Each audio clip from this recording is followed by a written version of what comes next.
আসসালামু আলাইকুম দর্শক। আজকে কিছু রাজনৈতিক পরিস্থিতি নিয়ে আপনাদের সঙ্গে আলোচনা করি বা গল্প করি।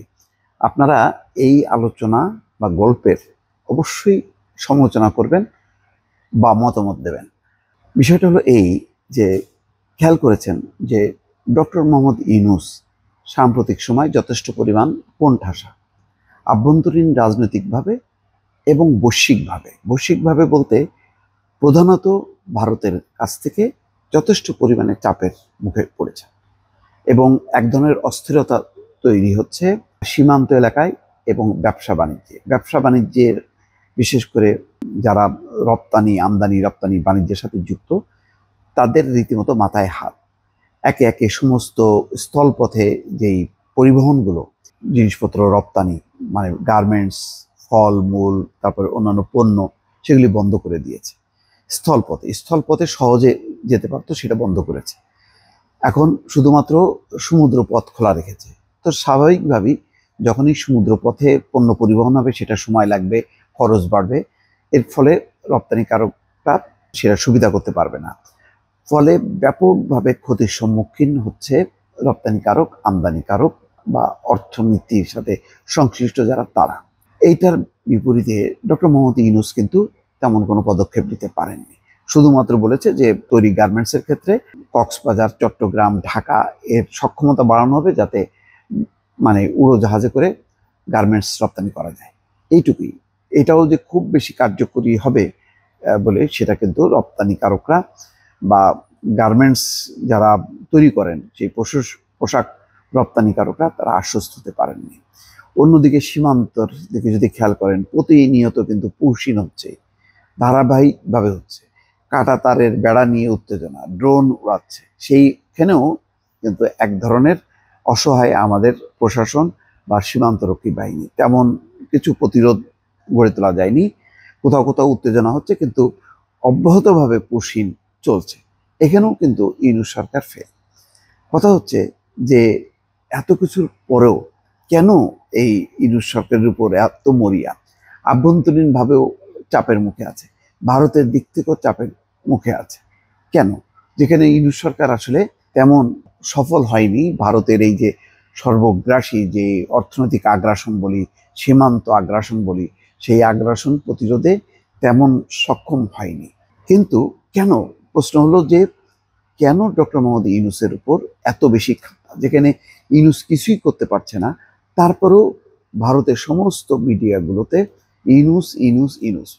ওদের কয়েকটা যদি টেলিভিশন দেখেন, যে প্রতিনিয়ত হচ্ছে ইউনূস হচ্ছে জঙ্গিবাদের পৃষ্ঠপোষক, ইউনূস হচ্ছে মৌলবাদকে প্রশ্রয় দিচ্ছে, আশ্রয় দিচ্ছে, বাংলাদেশ মৌলবাদী রাষ্ট্র হয়ে গেছে, হেন প্রচার নেই, সেটা করছে না। কিন্তু বাস্তবে কি ঠিক? মানে বাস্তবটা কি? বাস্তবটা হলো এই যে ডক্টর মোহাম্মদ ইউনূসকে বলা হয় তিনি পশ্চিমাদেরকে প্রতিনিধিত্ব করেন, তিনি কোনো মৌলবাদ, জঙ্গি এদের প্রতিনিধিত্ব করেন না। ডক্টর ইউনূসের সাথে সবচেয়ে ভালো সম্পর্ক যদি খেয়াল করেন, সেটা হচ্ছে মার্কিন যুক্তরাষ্ট্র, ইউরোপ, জাপান, অর্থাৎ উন্নত দেশগুলো, তার মিত্রতা। ফলে তিনি মানবাধিকার, আন্তর্জাতিক সনদ, জাতিসংঘের যে সনদগুলো আছে সেইগুলোর ব্যাপারে, বরং এই বিষয়ক যেই স্বাক্ষরগুলো বাকি ছিল, গুম বিষয়ক সনদ, মানবাধিকার বিষয়ক সনদ, সবগুলোতেই কিন্তু বাংলাদেশ এখন স্বাক্ষর করেছে, যেটাই হাসিনা করেননি। তার মানে ডক্টর মোহাম্মদ ইউনূস হচ্ছে পশ্চিমাদের মিত্র। তিনি মৌলবাদ, জামাত, জঙ্গি, এই ধরনের ইসলামিস্ট ফোর্সের যে প্রতিনিধিত্ব করেন না, এটা মোটামুটি নিশ্চিত। হয়তো কেউ কেউ বলতে পারেন যে তিনি এদের সহায়তা ছাড়া আসলে ক্ষমতায় থাকতে পারবেন না, ফলে তাদেরকে এক ধরনের পরোক্ষভাবে প্রশ্রয় দিচ্ছেন।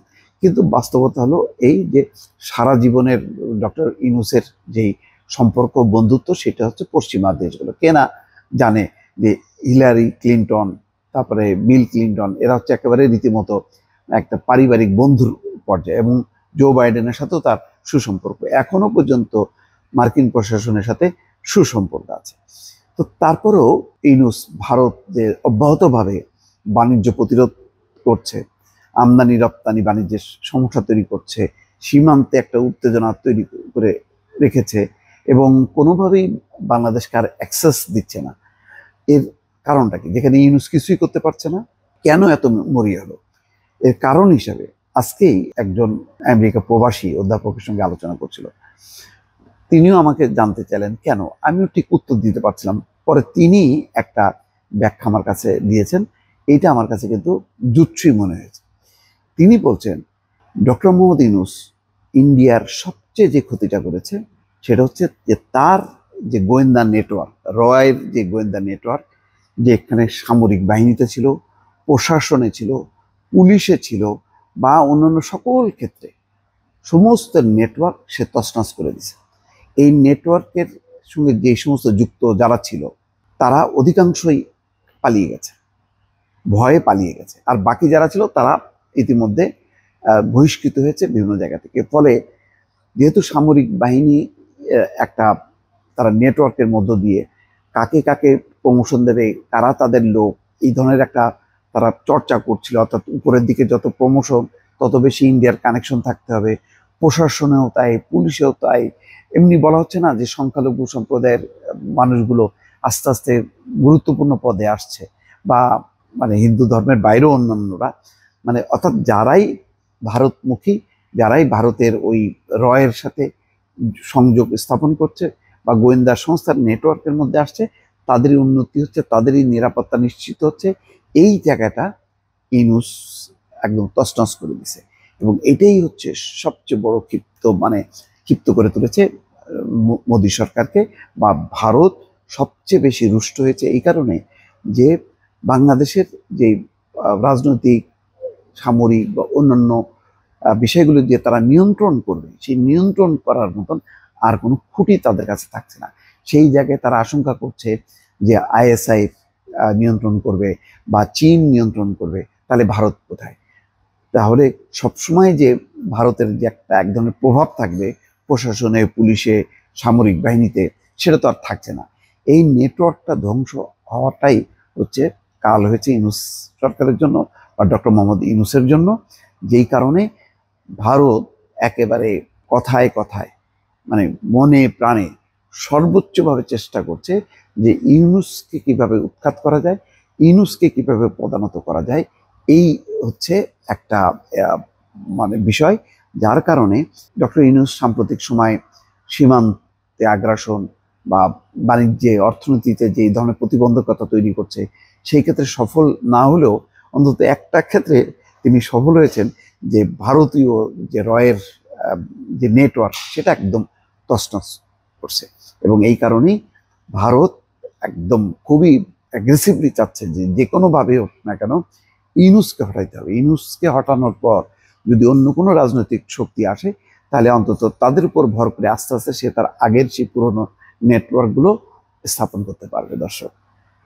দর্শক, এই পর্যালোচনাটা কেমন হলো, ঠিক হলো নাকি বেঠিক হলো, আপনাদের একটু মতামত চাই। ভালো থাকবেন। আল্লাহ হাফিজ।